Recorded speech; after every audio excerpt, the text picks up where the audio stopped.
Killed by debt, not Amazon. Before there was a giraffe mascot or a jingle every millennial can still hum, there was a guy named Charles Lazarus, fresh back from World War II, working in his father's bicycle repair shop in Washington, D.C. Lazarus noticed something simple. America was about to have a lot of babies. The post-war baby boom was starting, and new parents needed furniture, cribs, changing tables, the works. So in 1948, he opened a store called Children's Bargain Town, selling baby furniture. Here's the twist nobody plans for. Customers kept asking him for toys to go with the furniture, so he started stocking a few, then a few more. Eventually, the toys were outselling everything else in the store, and Lazarus did the smart, unglamorous thing. He followed the money instead of his original business plan. The founder didn't invent the idea of toys. He just noticed what people were actually buying and had the sense to follow it.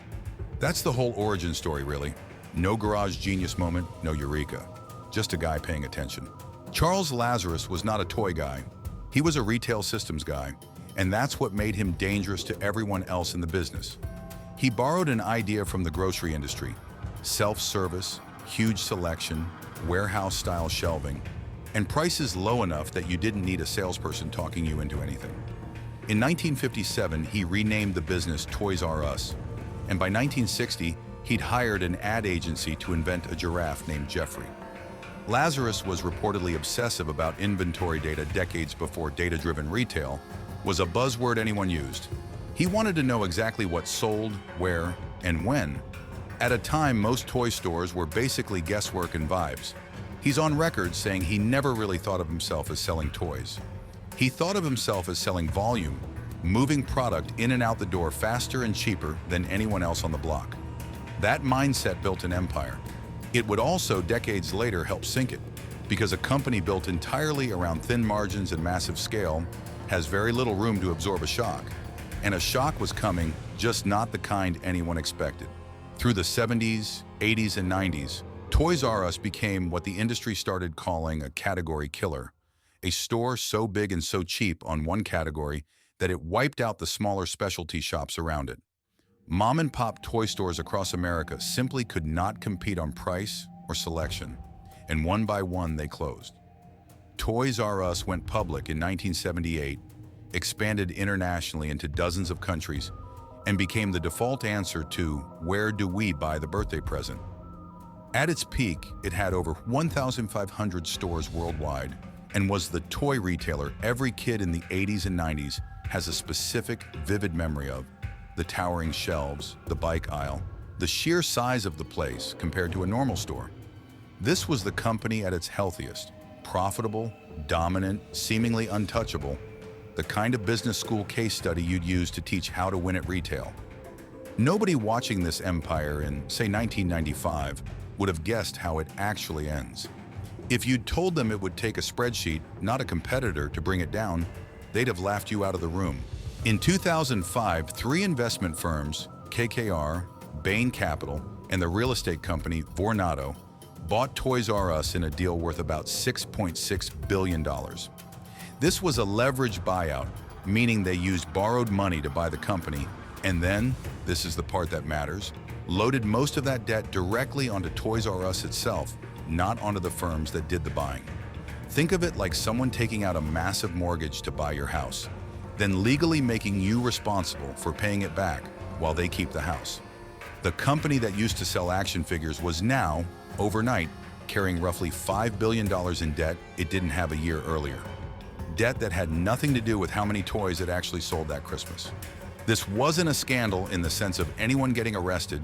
It was a completely legal, fully documented Wall Street maneuver, signed off on by boards and lawyers on every side of the table.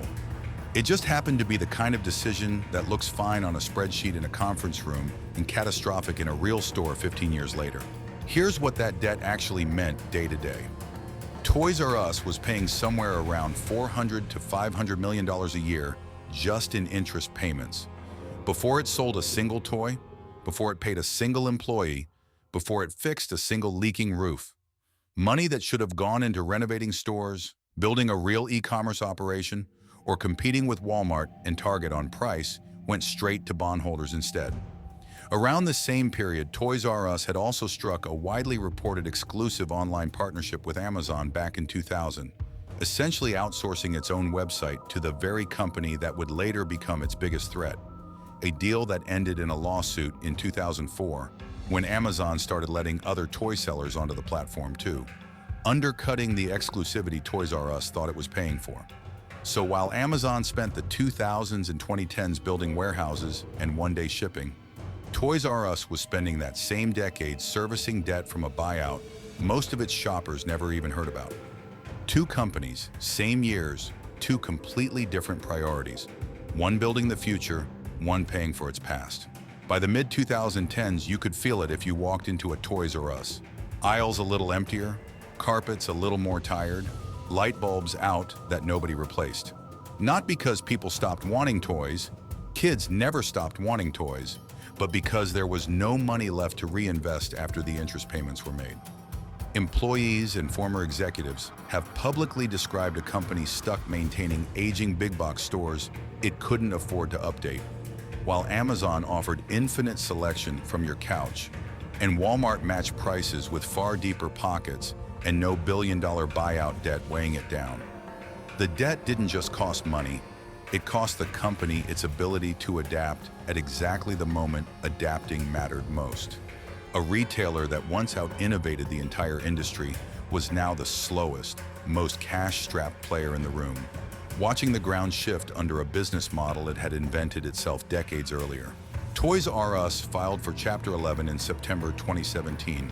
And to be clear, Chapter 11 is meant to give a company breathing room to restructure, not a death sentence by itself, no matter how many times you've heard that phrase used that way. For a few months, that was the actual plan. Reorganize the debt, keep the stores open through the crucial holiday season, and come out the other side leaner. It didn't work. The holiday sales that were supposed to fund the turnaround came in weak. Lenders lost confidence, and in March 2018, the company announced it would liquidate all of its roughly 800 remaining U.S. stores. About 30,000 employees lost their jobs, many of whom had spent years, some decades, working under that giraffe. Liquidation sales turned once magical stores into rooms of half-empty shelves, torn down signage, and clearance stickers slapped over the same shelves kids used to run down on birthdays. A pretty grim final image for a brand built entirely on childhood wonder. Charles Lazarus died in March 2008, less than 2 weeks before the liquidation was formally announced. He never saw the ending, though by some accounts he'd expressed concern about the direction of the business he'd built. The brand itself didn't vanish completely. A company called WHP Global later bought the Toys R Us name, and you can now find small Toys R Us shop-in-shops inside Macy's stores, plus some standalone locations abroad. So the giraffe survives, just much, much smaller than he used to be. A mascot without the empire that made him famous. The real lesson here isn't Amazon killed another retailer. That's the comfortable, lazy version, the one that fits in a headline. The real lesson is that a healthy, profitable business can be handed a debt load it never asked for, by people who don't run stores and don't lose sleep over the outcome. And that debt alone can be enough to bury it. No scandal, no fraud, just arithmetic. Nobody in charge of the actual company chose for themselves. Private equity firms took criticism for years over exactly this kind of deal. And Toys R Us became the textbook example people point to when they explain why leveraged buyouts can be dangerous even when every step of them is perfectly legal. So what do you think? Was this inevitable once Amazon showed up? Or did that leveraged buyout seal it a decade before anyone saw the wreckage? Let me know in the comments. Subscribe. We post a new bankruptcy story every day. Which company's collapse do you want to see next? Write it in the comments.